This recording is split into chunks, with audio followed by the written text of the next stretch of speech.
And there we go. Live on Zoom, we have Susan Michelle, Myrna Sculler. This mic is all yours. Hi, this is Susan Michelle. I am here in Western Massachusetts with my good friend and Course in Miracles soul sister, Myrna Scholar in Florida. You look so beautiful, Myrna. How are you doing today? Very well, thank you. How about you? I'm doing very well. You- I am the author of Surrender to Joy, From Suicide to Serenity.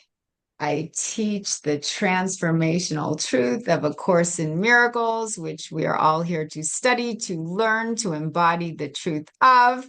Myrna Scholar, along with 5 other books, is the author of Private Lessons with Jesus, based on A Course in Miracles. She has a new book that just came out that I'm so excited about too, Love's Chosen Destiny. So that's a fiction book that I'm just about to read. Super excited. You have And I it? ordered it. I don't have it yet. Then I'm going to read it very soon. Usually it comes very soon in the mail. So yeah, I'm super excited about that. And I will start out with the introduction of my book. Uh, this paragraph was I have downloaded your to book too. me. Oh, thank I you, got it. You don't Myrna. have to. Yeah. Thank Surrender you. to joy, from suicide to serenity. Correct. And Yes. I start out the introduction with my passion is God. God is love and joy and beauty. He is all that is good in the world. Everything else is our own miscreation. When we are filled with joy, we are connected to God. When we are not joyful, we have lost our connection to all that is real. This is my message. It can be clarified with 3 simple words: surrender to joy. There is nothing to find. All we need to do is surrender. There is nothing to find in the world because, as A Course in Miracles tells us time and time again, there is no world. The thoughts that we believe in are reflected back to us by the circumstances we experience in life. All thought creates form on some level. So it's important to discipline our mind to focus on peace, love, joy, and happiness. Uh, there are, I believe, pain points that we all have in our subconscious mind that sometimes get reflected back to us by the triggers we experience in life, but it's all for healing purposes. So when we focus our mind on peace, love, joy, and happiness, that is what does get reflected back to us throughout the day. Today's lesson is lesson 292. If you go by the day of the year, today is the 292nd day of 2024, and today's subject is a happy outcome to all things is sure. So that is a very beautiful message. What do you think, Myrna? Yes, in lesson 292, a happy outcome to all things assured is what you're really talking about. That we need not do anything. We need not worry about anything. Everything is there for us to learn and heal from. So today's lesson is a happy outcome to all things is sure. So what does that mean? Looking at my own past, and even though the past is not real, but in reflection of all that I've experienced, I have found that a happy outcome to all things is sure. I'm still here. I'm with you. I'm speaking. I've certainly found that I have not had any instances where there was no cure. I mean, there was no healing from. I mean, everything was more or less uh, uh, recognized in that you know, the faith that we have to maintain is that God is there for us, and therefore there isn't anything to really you know, worry about to the point where we think that everything is hopeless, because there is nothing that is hopeless. And God is, you know, is there. As you say, God has your back. God is the light with which I maintain, the light with which I live. Light is peace and joy and happiness. And I really do believe that. I really come to believe that the less I worry, the less I fret, the better the outcome is. And I've learned, and the ego is really constantly fighting that premise. That we do have to worry, that we do have to fear, that we sometimes things do look completely out of our control. But if you really learn not to worry about anything, really truly feel that way, things do come about to the best that it can. And I've learned that. I've experienced it. I have it. I experience it every single day. And that's what miracles are there to teach us. You know, when you see a miracle occurring, you go, oh, wow, this is definitely the answer. This is the solution. And that is what the miracle is. It's given to us in a thought, in a feeling, in an idea, in feelings of well-being. And so, you know, I love just speaking of it, because our own experiences is what reveals the truth. Worry is from the ego, because worry is based on fear. So when we are worrying, according to A Course in Miracles, we're not really thinking at all, because our only real thoughts come from love. Our only real thoughts come from God. So when we worry, we are not aligned with love. We are not aligned with the truth of who we are. And we're actually resonating at a lower, denser vibrational frequency. And of course, I worry at times along with the rest of the world. However, I know when I am worrying, I'm in my lower mind. I'm in my lower self. I'm in the egoic thought system. And worry does no good. If our thoughts are creating our reality, if we have a tendency to worry too often, we are more likely to create negative circumstances for ourselves, because again, this is lower energy. So I believe A Course in Miracles is all about mental discipline. A Course in Miracles is teaching us to become aware of our thoughts. You know, A Course in Miracles says we are much too tolerant of mind wandering. So if I do feel myself starting to worry, it's important for me to realize that this is a block. I mean, A Course in Miracles cannot teach us the meaning of love, because love is who and what we are, but it can help us to identify our blocks. So when our blocks come up, we can release them. And that's exactly what worry is. Worry is a block. I think a lot of us were taught as children to worry. I know from my own experience as a child, I think my mother taught me to worry, and there's something safe in worrying, because if we expect the worst, we can't be disappointed.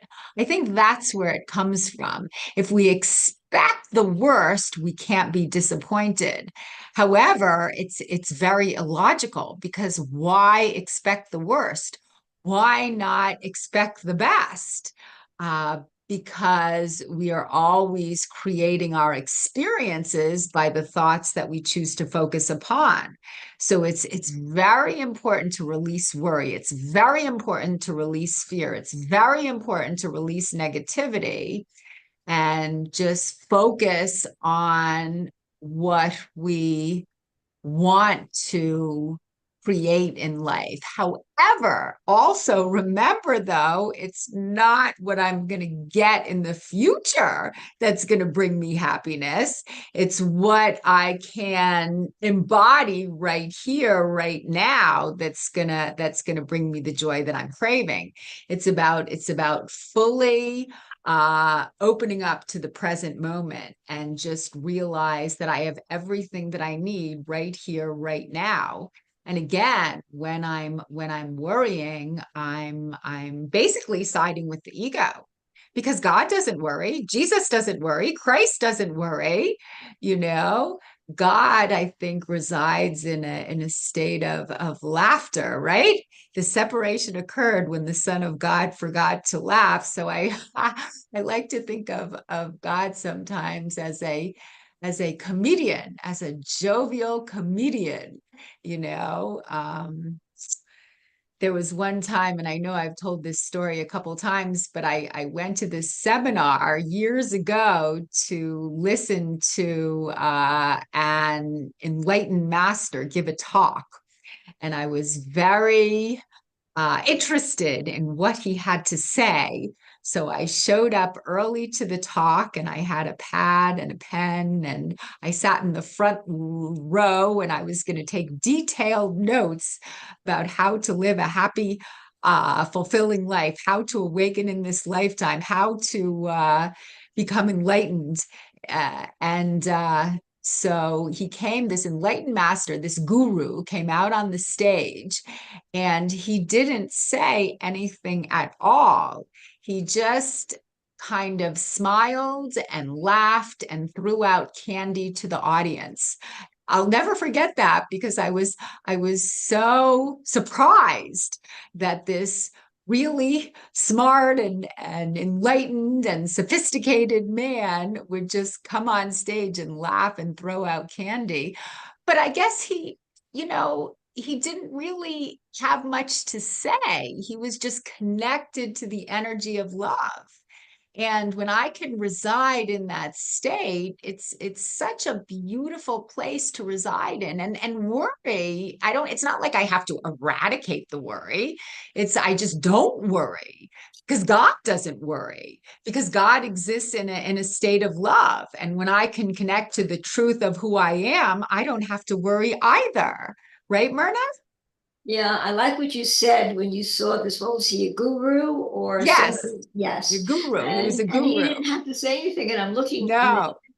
and Dove posted something in the chat that relates to that. And it says, when you are coming from love, you can read the phone book and everyone gets it.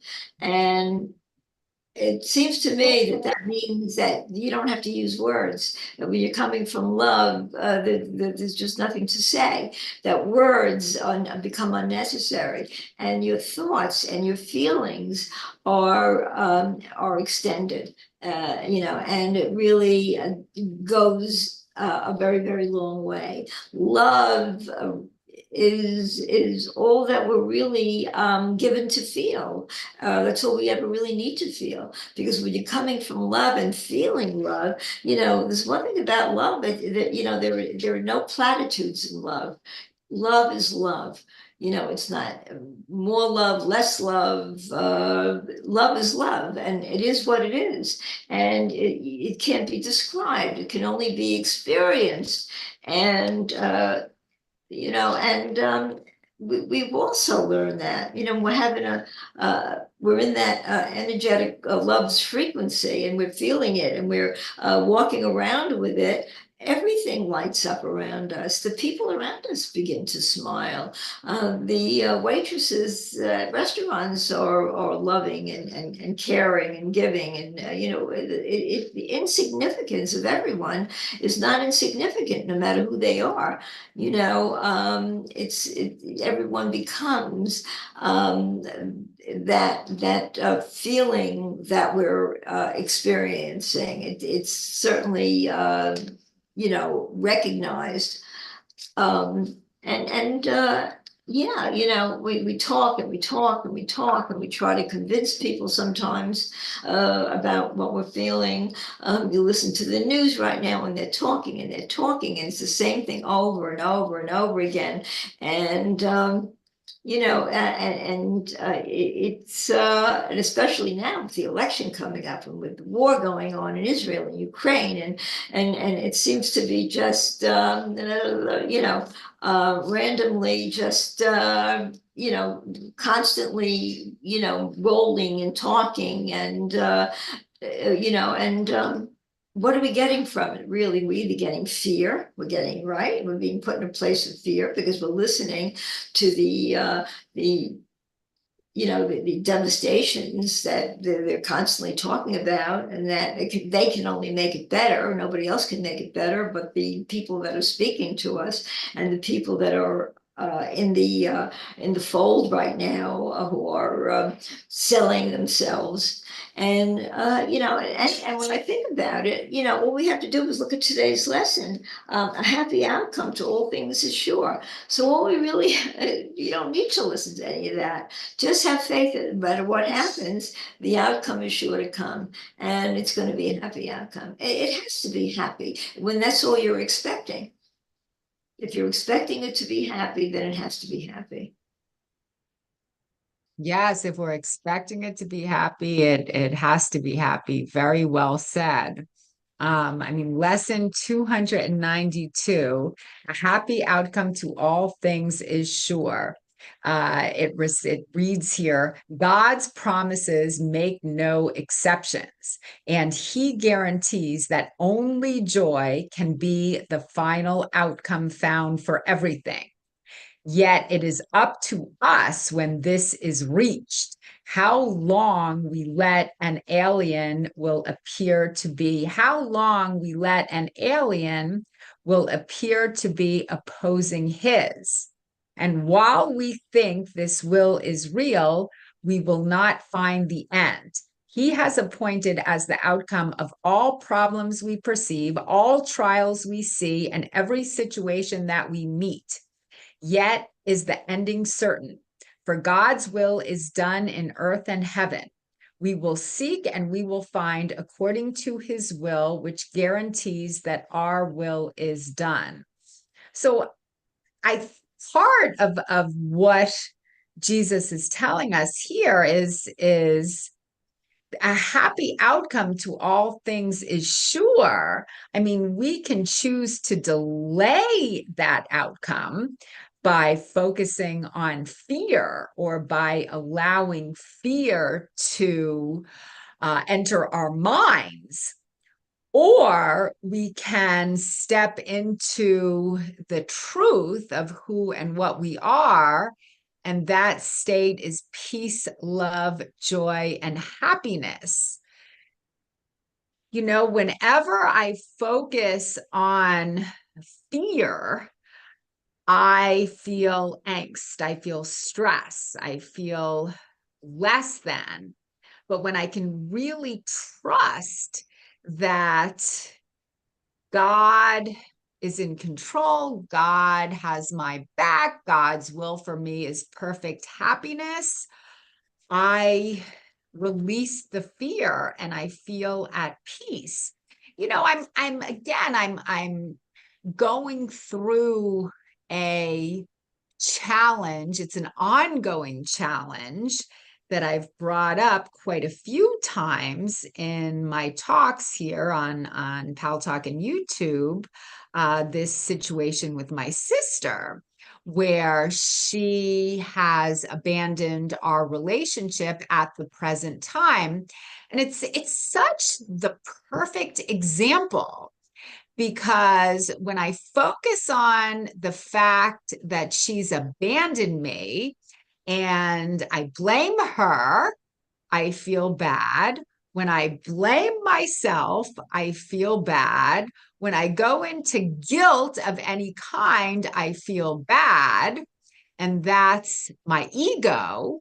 But then on the opposite side of the spectrum, I realize that it's not really happening. She really hasn't abandoned me. And it's not about blaming her. It's not about blaming me. It's about complete forgiveness.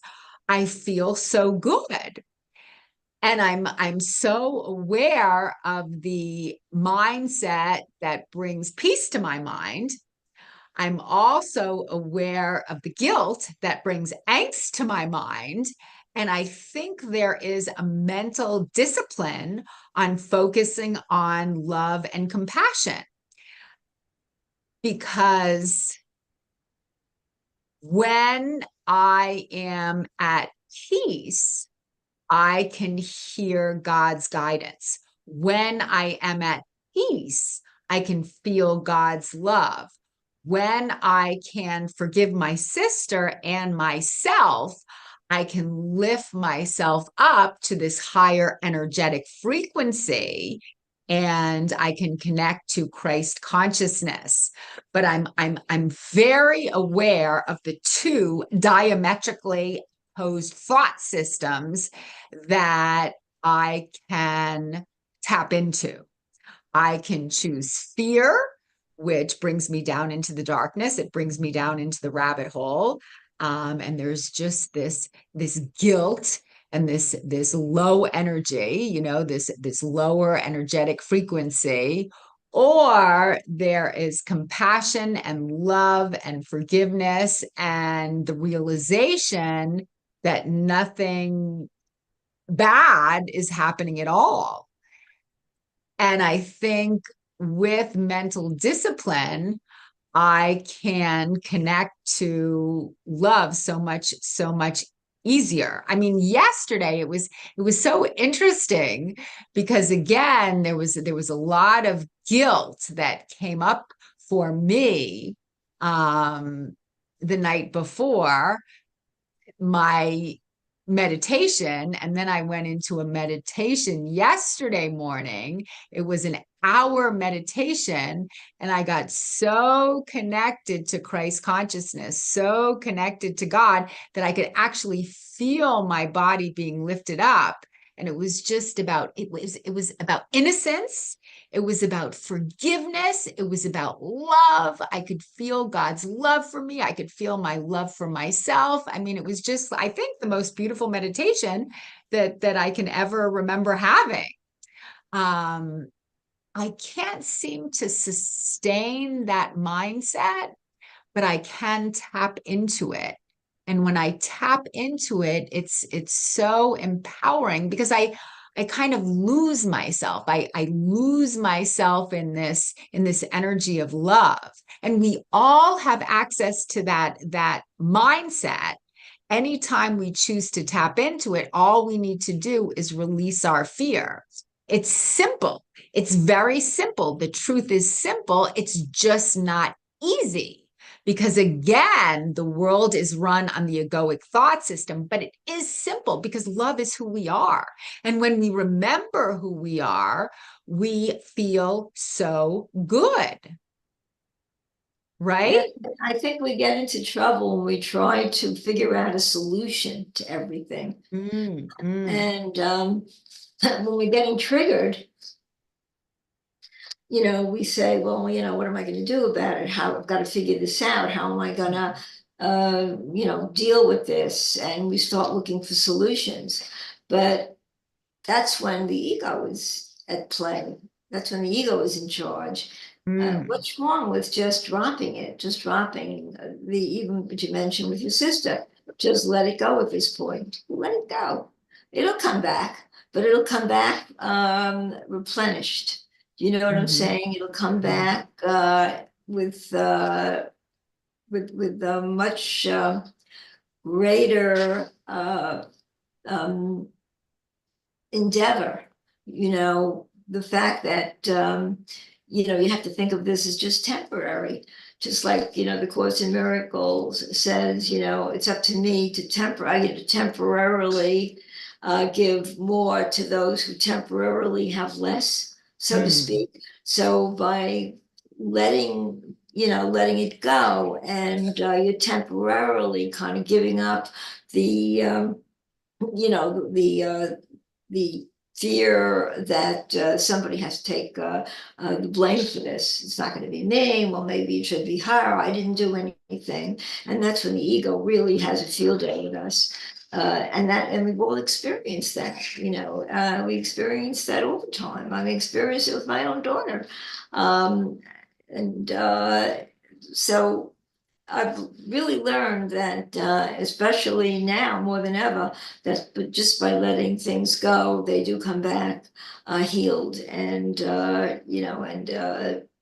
it's just a different place that you're now coming together in that place of higher recognition, higher understanding, understanding that love is really the only, the effect of the cause, the effect of the outcome is love. And I just have a feeling that your sister and you are going to get together, and it's going to be better than ever, because now it's kind of at a place now where, you're at a crossroads, and maybe this is a real good thing. I found that to be the case myself, so I can, relate to that. So just keep up your faith, and sending love is a good thing. We talk about that all the time. When you're sending love, it's got to be felt, because all thoughts are joined. So the sending of love indicates that you're not feeling any hostility, that you're not feeling any anger, you're not feeling any fear, that you're just now sending out and extending the love that you have to feel, that you're given to feel. So I believe in the end it all works out. It does. It just does. And I think too now, if you look at really, if you go beyond, the world, go beyond the world. And how do we go beyond the world? To see that there is no world, that the more people that see this, the more people that place so much of themselves in the world, the world of fear. If you get out of that, we're in a space now that I think collectively more and more people are beginning to feel that, beginning to see that. We talk about our childhood. I think in the 1950s and 60s, when I was growing up, I think the energy was a lot denser. Today, it's, I think, more refined. We're in a higher place. We're not in that dense 50s and 60s three-dimensional energy. I think we're rising. I mean, you read so much about this, and I feel it. I feel it everywhere. I feel it in the air. I just feel it, and this has nothing to do with the world. It's you're putting the world aside, and you're saying, I want to be in the place of not in the world, because the ego thrives in the world. So put the world aside, just live in the world. Don't be of the world, as the Course in Miracles said. Right. We are not of this world. We basically are of heaven. I think that's why at times we feel very uncomfortable being down here in this earthly classroom, because this is not our home. And I remember that. I actually do remember that. I mean, this is not my home. My home is in the kingdom of heaven with God. And it's not a place that I have to wait to get to until after I die. It's a place that I can experience here on earth. But again, it's this this earth is not my home. I think a lot of people feel uncomfortable here. They do. They know that they're a part of something that's more loving and more peaceful and more joyful. And again, we can tap into that state of mind while we're down here. But it does require focus. It does require discipline. You know, it's just a matter of trusting that we're never alone, trusting that God is always guiding us. Yeah, not allowing our fear to take control. So it says here on the second paragraph of lesson 292, we thank you, Father, for your guarantee of only happy outcomes in the end. Help us not interfere and so delay the happy endings you have promised us. For every problem that we can perceive, for every trial we think we still must meet. So it's about realizing that God's will for me is perfect happiness, that the outcome is going to be joyful, and I don't have to struggle, you know, when I'm in the midst of a lesson. I can just relax, I can trust, I can give it over to God and realize that his will for me is peace, love, joy, and happiness. And yeah, and this is what A Course in Miracles is telling us over and over again. So it's you know, the tomorrow we have 3 lessons here. They all feed on each other. Yesterday's lesson was, this is a day of stillness and of peace. Again, it's a very similar message. Only the love is real. And tomorrow's lesson, all fear is past and only love is here. So all the lessons are telling us the same thing. But again, it's about disciplining our mind to focus on the love as often as possible. So, yeah, as Sherry says, it's all good. It's all coming together. And I think there are definitely daily disciplines that we can do so we can remember who we are, so we can remember how much love is available to us. And I think affirmations are important. I mean, for me, meditation is so important, you know, to slow down and to breathe is so important. And just, I guess, to focus on the love, focus on the beauty in our brother, whenever we can is so important. I mean, for me, another thing that's very important is running, because this morning, again, I woke up in a little bit of a funk. I think the Course in Miracles lesson of the day helped. I think my meditation helped. And I think my run really helped, you know, to just really get my body moving and be in the woods and focus on the nature. And I think there are just daily disciplines we can do to reconnect with the truth of who we are. Yeah. You read, you know, a happy outcome to all things is sure. This one sentence is sticking out at me, and it says, yet it is up to us when this is reached, how long we let an alien will appear to be opposing his. You know, and you know, here I am. I've lived with this alien will all my life, and it's alien. I've been living with an alien will. When I think about it, and really have to laugh at this because, we think that this alien will is all we have and all we rely on.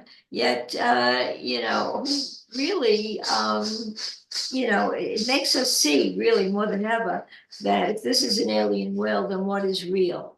And now we get rid of the part of us that's alien, which is the ego, and begin to recognize that this course is telling us there is only one will. There is only one will. And that's what I think we're here to learn. You talk about the earthly classroom, and that's really what it is. We learn that through the everyday malfunctions that happen, or the triggers, whatever we want to term it, that it's really not who we are. It's not for us to worry about because we have no control over this. And then it tells us, I begin to understand that it is all a dream.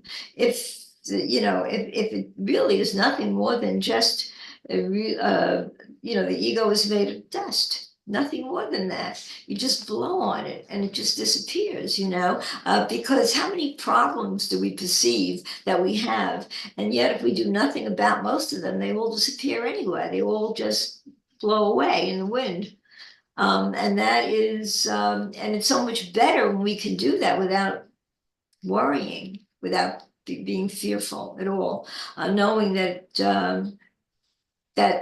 we don't have any control. We have no control over anything. And I see this every single day. I really do. I see it in my own life, recognizing that there is nothing that I really do have control over, because the outcome, it never really comes out according to the way I planned it. The outcome is really to be determined by one who knows.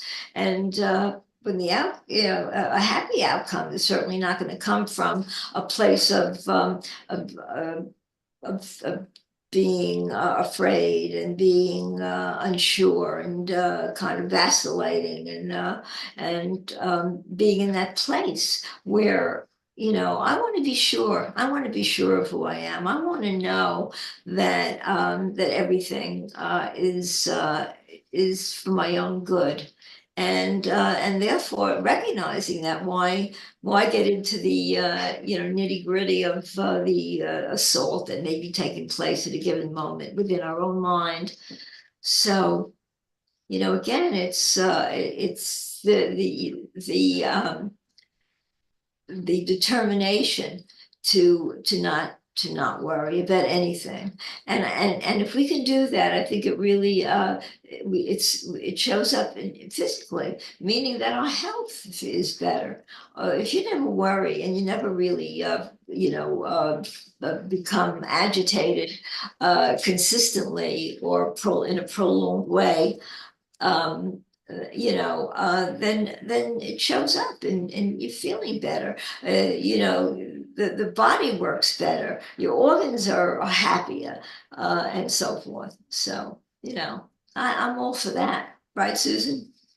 Oh, yeah. Yeah.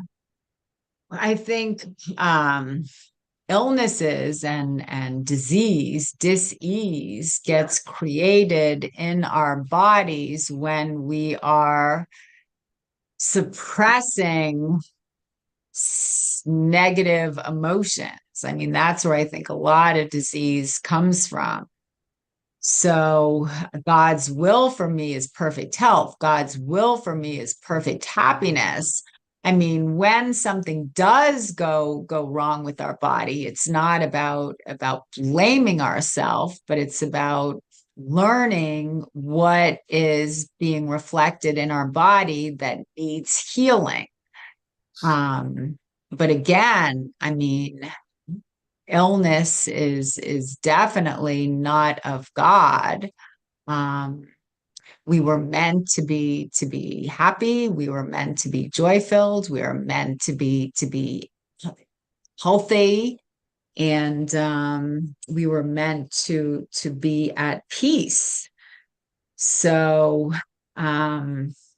I mean, I can just really feel the difference between immersing myself in guilt and going into self-blame, and the other hand, when I really just trust and I embody the innocence, I embody the essence of innocence, I can feel my vibrational frequency raise itself. So, I mean, I have been studying and teaching A Course in Miracles for 35 years. I think you have too. We both found the book at the same time. And when I can really live the truth of A Course in Miracles, it feels so good. But it's a discipline. It's a minute by minute discipline. Um, yeah, yeah. So You're right, Susan. It is a minute by minute discipline. It is minute by minute. We're experiencing, you know, we're experience what we experience every moment. Everything that we do affects the next moment, and so forth, and so forth, and so forth. And it is minute by minute by minute. And think about that. We were here at this moment together. As you just said, we discovered the Course in Miracles together 35 years ago. And here we are, up to the minute right now together, speaking about it, still living it, talking about it, trying to still figuring it out. When we, the fact that we're, still into it, we are still figuring things out. But just think that all the steps that we've taken minute by minute, second, and so forth, led us 35 years later to this one place that we've become. It's like the pinnacle. It's the advantage that we're now experiencing due to the past that we really were floundering at the time. We all were. We were in a different place than we are now. And, we think about all the steps we had to take in order to really come to a place of truth. And think about this. This is going to go on forever for us. When I say forever, at least in this lifetime, we're not going to part friends. We're always going to have this wonderful, this wonderful teaching, this dedication to God and love and truth between us. We'll always have that, and we were meant to. We really were. And were we in control of that? No, I don't think we were in control. I think we were just brought to this place because this is where we're supposed to be. So why worry about something that just, you have no, as I said before, we have no control. You're going to be where you're going to be, where you're supposed to be. So if we're going to now fight it, and make it an uphill battle, well, what good does it do, really? Except it puts us in hell. I mean, it's really a difference between heaven and hell. We want to be in heaven. We don't want to be in hell. And the ego is hell, because the ego gives us, maybe fragments of happiness, moments of happiness. It's if it's saying, see, look, I can make you happy too. But it doesn't tell you that it can also make you miserable until you experience the misery that it could cause and the hell that it can cause. It doesn't, and it can come just at the snap of a finger. You don't really know what is going to be dumped on you at any given time. So just learn from it. We learn from our mistakes. We learn, right, Susan? the ego lures us with Yeah. rewards of the world. Mhm. That's what came to mind as you were so wisely speaking. I mean, the ego tells us that we're going to be happy when something good happens in the world. When we get something of the world, we're going to be happy. And maybe we are happy for a split second, but then we want more. And this is all temporary. Anything that the ego can give us is temporary. But God is bringing us the eternal. He is bringing us true happiness. And true happiness comes from connecting with our true nature. True happiness comes from connecting to the truth of who we are. true happiness comes from seeing the beauty in our brother, and that can never be taken away, you know. So it's there's a big difference between the what the ego can do for us and what can really bring us eternal peace. Because again, the ego, I mean, it's not all bad, because if it was all bad, we wouldn't want anything to do with it.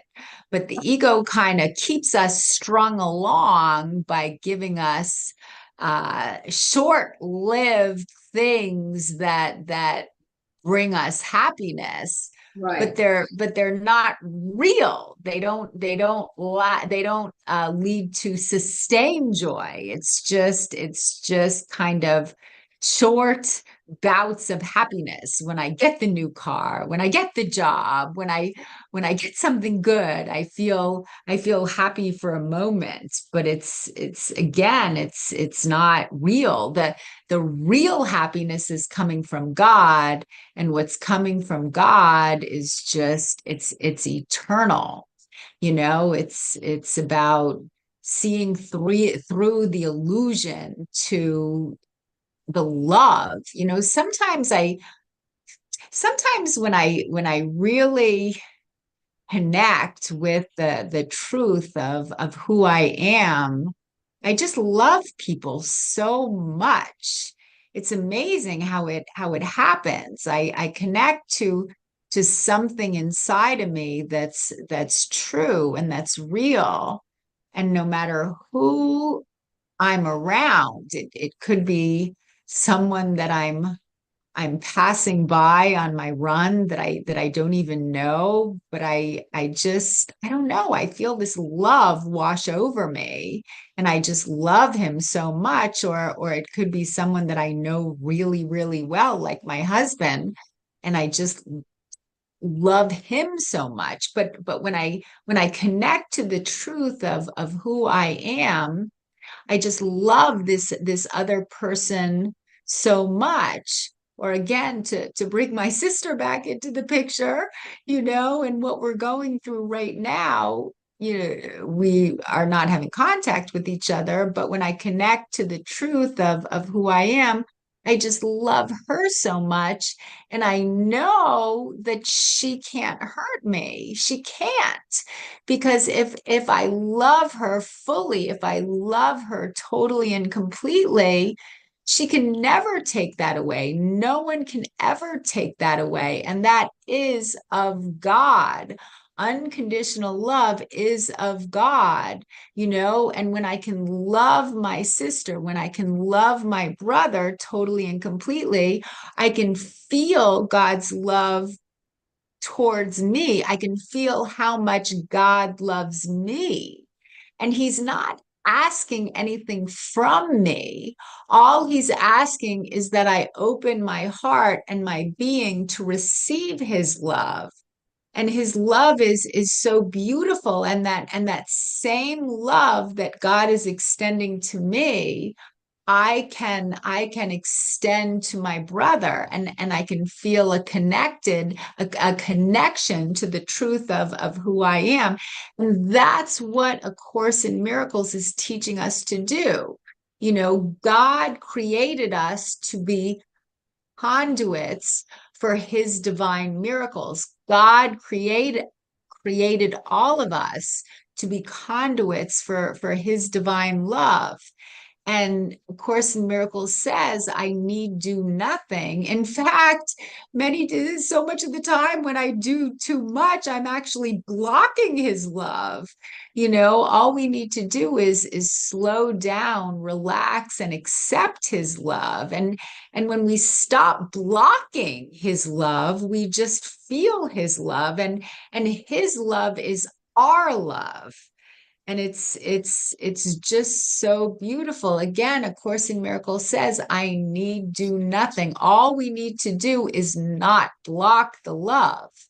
The love is the truth of who we are. We were born, you know, basically to become like Jesus, The only difference between Jesus and me, we both have everything from God. We both have all the attributes of God.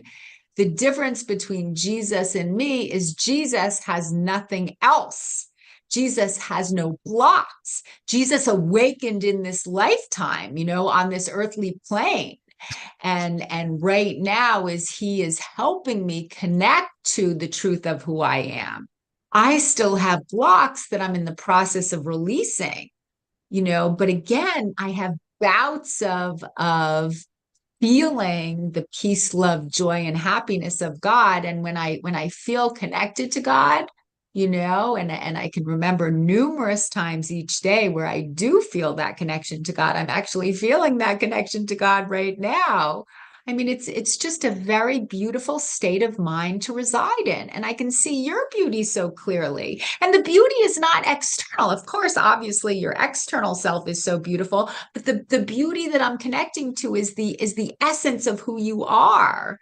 You are just such a beautiful soul, and I can see that, and I love that.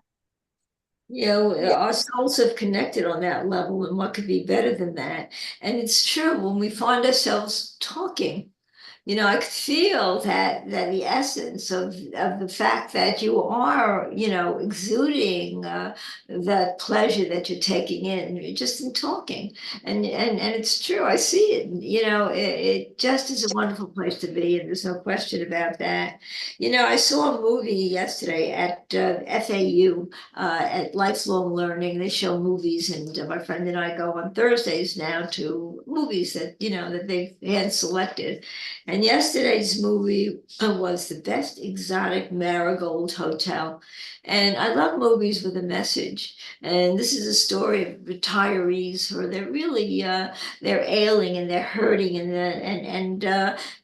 they want to find a better life. And it's with Maggie Smith, Judi Dench, and a couple of other actors and actresses, British actors.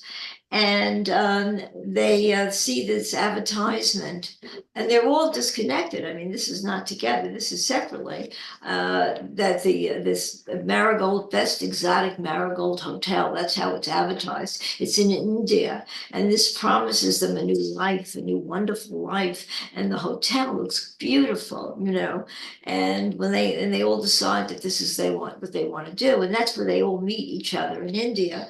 And then when they get there, if they get there at the same time, they find that the hotel is nothing more than a shell of what it once was. I mean, it's falling apart, and the water is not running properly, and there's all kinds of problems. And of course, India can be very, it's a very different culture from what we're used to. Anyway, the bottom line is that little by little, they become, they find the beauty really in India, but not all of them. One of them couldn't see that. One of the retirees, no matter how she tried, all she could see was the squalor and the dirt and the filth and and the poverty, and she couldn't accept it. She ends up leaving, and the others really become better for it. I think it was just a movie, as I said, a movie with a message. It's an old movie, but it was really beautiful. And, it goes to show it's our thoughts. Our thoughts are everything, and it was, I yeah. love that. I love that message that you just spoke about. I love that. That reminds me of a line from the invitation poem. I want to know if you can see beauty every day, even when it's not pretty, and you can source your experience from that image. That's not word for word, but that's the gist of her line. Like, beauty is all around us. Beauty is always there, but we need to kind of see through the external to the love that's all around us. Isn't beauty in the eye of the beholder of Yes. well-known Yes. sentence thought? Right. Right. Beauty is always there. Love is always there, but we need to tap into it because I mean, I think of my own life, you know, when I'm plugged into my God socket, I see people in a whole different way. I see life in a whole different way. I see everything in a whole different way. And when I'm unplugged from my God socket, you know, I see the negative in people and the negative in circumstances and the negative in things.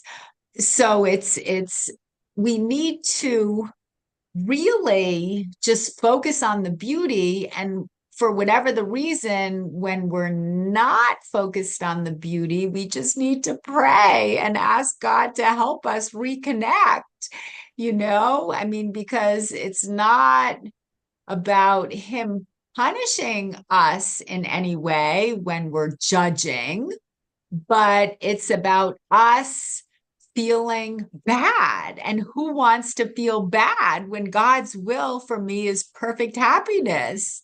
You know, because I could remember times when I embody my own innocence and I feel connected, and times when I'm not connected. And again, it's never about God judging me. It's never about God condemning me. It's never about God punishing me in any way, but it's just I like when I feel good. I like when I feel happy. I like when I'm connected to the truth of who I am, because I feel excited. I feel,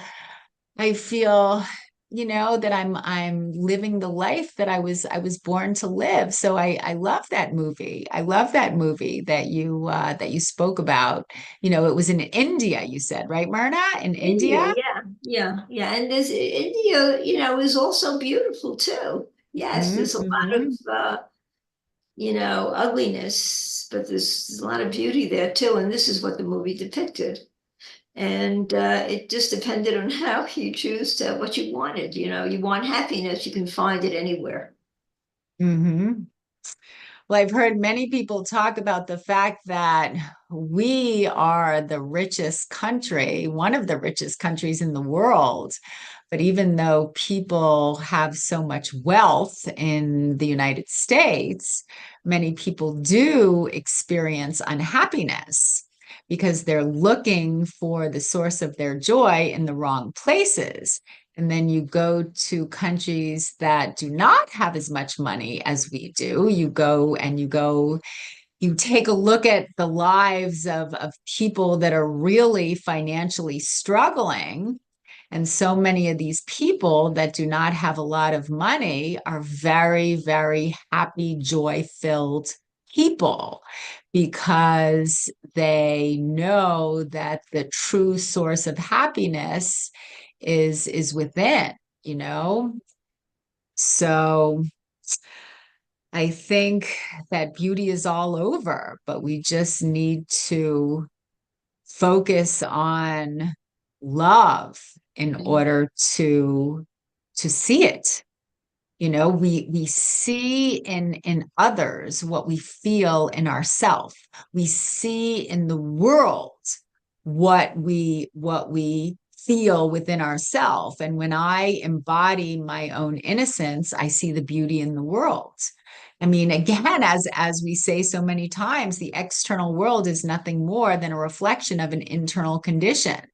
So we see the beauty in the world when we embody the beauty within ourselves. We see the Christ-like nature of another person when we are owning the Christ-like nature of who we are.